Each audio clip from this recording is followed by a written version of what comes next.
Ako po si J.N. Sardua at ito ang espesyal na ulat na magdadala sa atin sa mundo ng diskusyon at paghahanap ng katotohanan.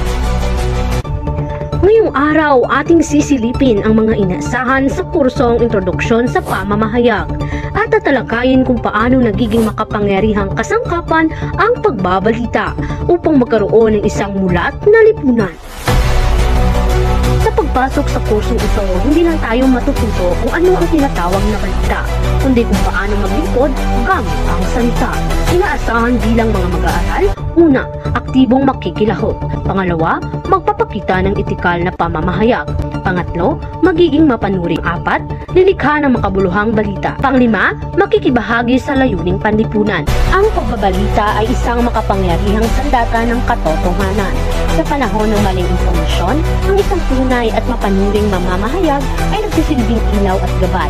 Sa bawat ulat, may layuning ipaglaban ang tama, ipakita ang realidad at bigyang boses ang mga naaapi. Sa huli, ang pamamahayag ay hindi lang profesyon, ito ay paninindigan.